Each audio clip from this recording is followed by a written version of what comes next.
یہ بات انجینئر صاحب تک پہنچانے کے لیے کر رہا ہوں کہ اگر ان میں تھوڑے سا شعور اور عقل ہوگا نا تو یہ سمجھ جائیں گے کہ اس آدمی کا مقصد سوائے فتنہ پھیلانے کے اور کچھ بھی نہیں ہے۔ جو بندہ جھوٹا بے ایمان ہوگا نا اور اس کو شک ہوگا کہ میں جھوٹا اور بے ایمان ہوں، میرے عقیدے میں خرابی ہے، اللہ کی قسم قیامت تو قائم ہو سکتی ہے، وہ یا مباہلے کی موت مر جائے گا اور مباہلے میں اللہ کے غضب اور لعنت کا شکار ہو کے مرے گا، یا کبھی بھی مباہلے کا چیلنج قبول نہیں کرے گا۔ بالکل صحیح بیان کرتا ہے۔ دین کا مسئلہ دیندار سے ملتا ہے، یہ یاد رکھیں۔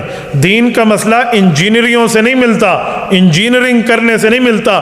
علم دین عالم دین سے ملتا ہے، انجینئرنگ انجینئر سے ملتی ہے، عالم دین سے نہیں ملتی۔ وکالت وکیل سے ملتی ہے، غیر وکیل سے نہیں ملتی۔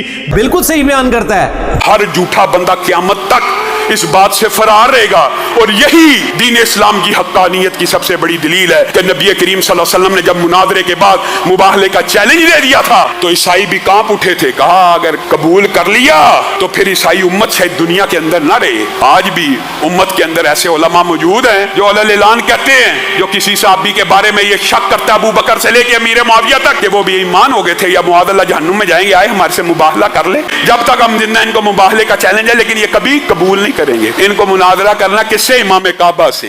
امام کعبہ، یار بندہ کوئی بات کرتے بھی یا کر لیتا ہے۔ امام کعبہ کو پہلے اردو سکھائی جائے، پنجابی سکھائی جائے، جہلم کا لہجہ سکھایا جائے، تیرے سامنے بٹھایا جائے۔ بالکل صحیح بیان کرتا ہے۔ ایک انجینئر ہے مرزا، وہ کہتا ہے کہ میں ائمہ اربعہ سے بھی زیادہ علم رکھتا ہوں۔ وہ بھی انجینئر ہے نا، انجینئرنگ کرے، یہ تو نہیں کہ ائمہ اربعہ پر آ کے ائمہ اربعہ کے علم سے بھی اس کا علم زیادہ ہو گیا، ماشاء اللہ ماشاء، ان کی جوتی کے برابر بھی تیرا علم نہیں ہے۔ اور جو دعویٰ کرے اس سے بڑا جہالت کیا ہے۔ بالکل صحیح بیان کرتا ہے۔ جو ہوا دنیا کے سامنے آپ کا تکبر اللہ نے خاک میں ملا دیا ہے، اور یہ اللہ کی عادت ہے۔